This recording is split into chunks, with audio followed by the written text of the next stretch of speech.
This is the bomber that comes out of the glass case that says "break in case of war." Known as the Bone by its aircrew, the B-1 Lancer is an iconic aircraft that can do things no other bomber in the U.S. inventory can accomplish. One of these things is the massive payload the Bone can carry, which is capable of next-day delivery of 75,000 pounds of explosive democracy anywhere in the world, as seen in one of the most devastating U.S. strikes to date. In late January 2024, several hundred U.S. Army and Air Force personnel were carrying out their daily tasks at a remote military base called Tower 22. This base, located in northeastern Jordan near the Syrian border, is the main logistics hub supporting U.S. training efforts of foreign fighters in the Al-Tanf deconfliction zone. On that fateful day, the U.S. troops were awaiting the return of a drone on a routine surveillance flight. But unknown to them, the Iranian-sponsored militias had something planned for them. The Iraqi Popular Mobilization Force militia group had launched an armed drone from somewhere in Syria. As it headed towards the remote base, it just so happened to coincide with the return of the surveillance drone. With their guard down, the Americans didn't realize it until it was too late, and the drone exploded in a barracks area on the base, killing 3 and wounding dozens of others. In the aftermath of this attack, American commanders quickly confirmed an Iranian-trained militia had been responsible for the attack. In order to teach them a lesson, the U.S. decided to send 2 B-1 bombers as part of the strike package to remind the Iraqis who were actually in charge of the area. However, these militia groups were well prepared with deep underground bunkers reinforced with tons of concrete. But if those terrorists thought they were safe, they had another thing coming. As the 2 B-1 Lancers prepared to take off from their airbase in Texas, there was a flurry of activity below the aircraft as ground crew were scrambling to build all the bombs that the bomber, known as the Bone to its crew, would unleash on its targets in the Middle East. While one might think the B-1 Lancer got its cool nickname because it leaves nothing but a pile of bones in its wake, you would be sorely mistaken. Though certainly fitting, the Bone is simply a shorthand version of B-1 that Air Force personnel adopted, and the name has stuck ever since. But don't let this aircraft's lack of a cool origin story fool you, since it is certainly deadly. When looking underneath the aircraft, one will see that the plane has 3 main bomb bays. These bays, simply called the forward, intermediate, and aft bomb bays, can hold a max combined weight of 75,000 pounds of bombs. But how can personnel cram up to 84 500-pound bombs in an aircraft only 137 feet long and 34 feet tall? The key to this is called the SECBM, which stands for Smart Equipped Conventional Bomb Module. Inside each bay, the ground crew will configure a module to fit inside each bomb bay. While the Bone can have the same module in each bay to carry the same bomb type for the whole payload, this isn't typical. For example, when at max bomb carrying capacity, each Bone can hold 84 Mk-82 unguided 500-pound bombs. However, while these would be good for carpet bombing a wide area, for the kind of precision strike commanders needed for this scenario, the Bone would need something a little more accurate. For this mission, it was likely the crew filled the forward bay with 28 Mk-82 bombs that have guidance kits installed to turn them into smart munitions. These bombs would be the perfect one-size-fits-all bombs for taking out above-ground structures and bunkers. But the Bone would probably be carrying something for the terrorists trying to flee too. To this end, the immediate bay could hold 10 CBU-103s. These munitions are known as wind-directed cluster munitions, which disperse 202 submunitions designed to take out armored vehicles and personnel over a wide area. Lastly, to strike the targets at long range before terrorists could bring any anti-air systems to bear or flee, the third bay likely had the AGM-158 JASSM. Depending on the variant used, the Bone could strike targets up to 1,000 miles away, which could destroy these terrorist strongholds long before they even knew they were there. As you can see, a wide range of options are available to commanders putting together a strike package for a B-1 bombing run. And these weapon types only scratch the surface of what the B-1 can carry. In addition, the Bone can deploy naval mines, several other types of long-range missiles, and numerous six-packs of GBU-39 small-diameter bombs that can bring the grand total up to 144 individual bombs the Bone can drop.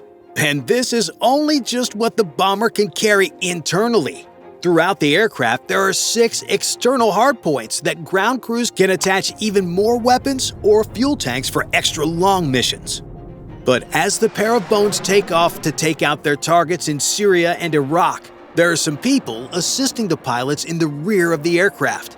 While the B-1 is controlled by a traditional pilot and co-pilot who sit next to one another, there are 2 more personnel in the rear of the plane. Walking along a small corridor to the rear of the aircraft are a series of instrument panels. It is here that the Bone's 2 weapons officers sit and actually deliver the payload, with one person in charge of offensive weapons mentioned previously and the other in charge of the plane's self-defense systems. The Bone is ready for any situation it can encounter. With so much firepower at their fingertips, the B-1 has the highest carrying capacity of any bomber currently in service. This allows commanders to use the Bone to attack a large number and type of targets quickly. However, the B-1 will need more than a lot of bombs to be successful on this mission.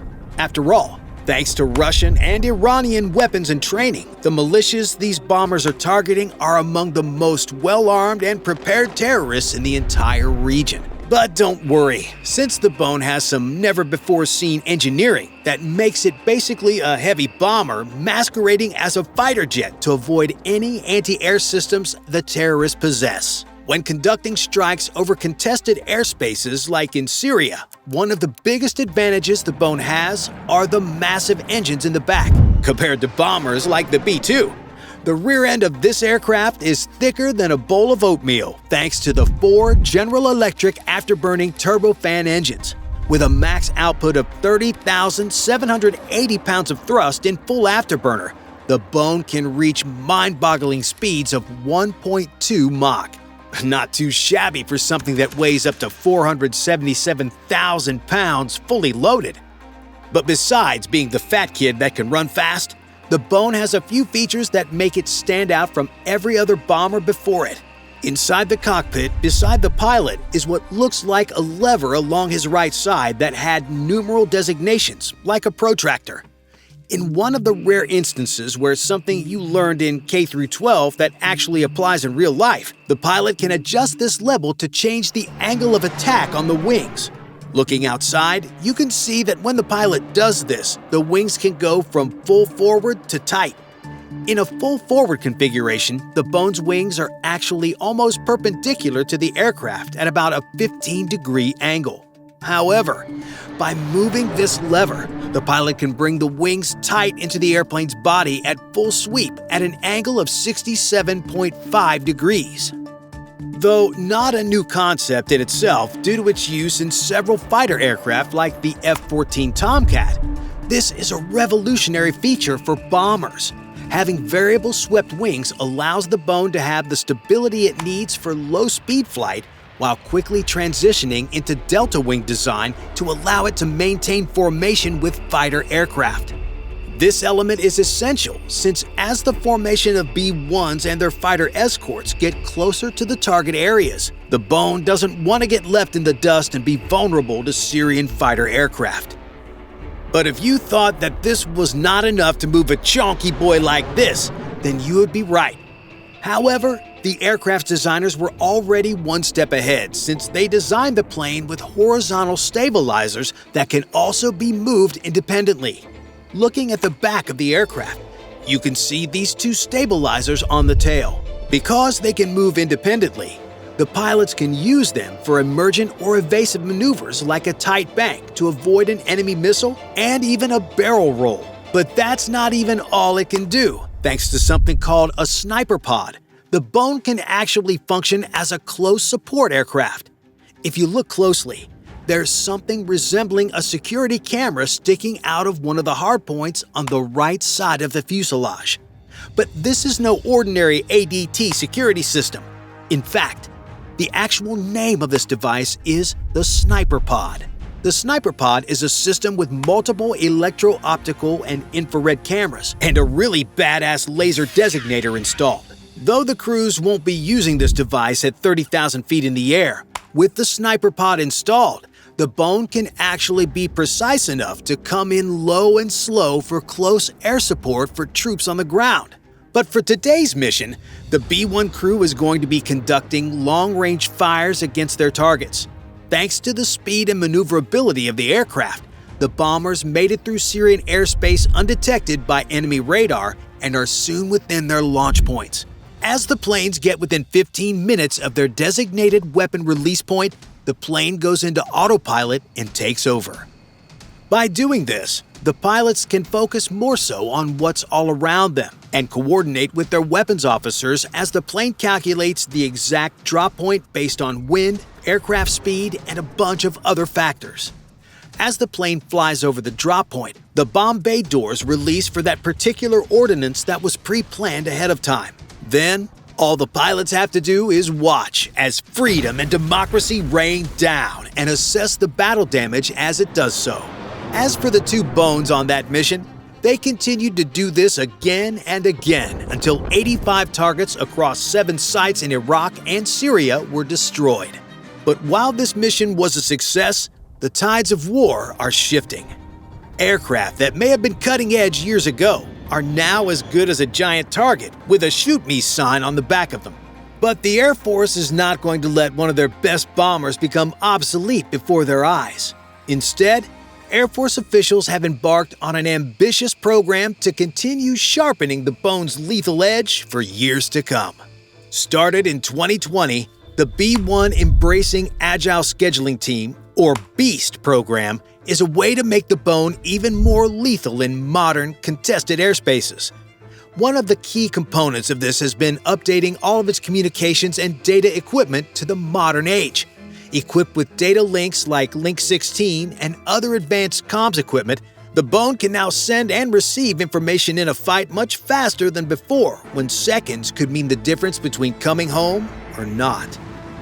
These upgrades are also focused on hardening the bone against non-traditional threats like cyber attacks and EMP threats. By protecting against these issues, the Air Force ensures that simple phishing emails can't take out a multi-million-dollar aircraft. Additionally, the aircraft's self-defense system is being overhauled to account for emerging threats that were not present when the aircraft first came out. The Air Force is also upgrading the bomber's Identify Friend or Foe, or IFF system, to ensure the plane keeps up with increasingly congested battle spaces. But those are not the only areas getting upgrades. Besides reinforcing the aircraft bodies and bomb bays for future service, the BEAST program is also bringing the aircraft's hardpoints back online.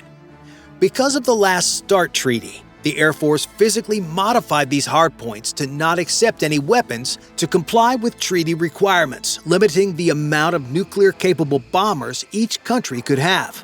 Now, with the BEAST program, they're refurbishing these hardpoints since the goal is to have the bomber test-fire new hypersonic weapons. This ability to fire the newest generation of super long-range hypersonic weapons will make the bone even more lethal. With all the love the Air Force has given it under the BEAST program, the bone is expected to be in service until at least 2036. Although the B-21 Raider will ultimately replace all of them, until the kinks are worked out in that program, the bone's not going anywhere anytime soon. Bye for now.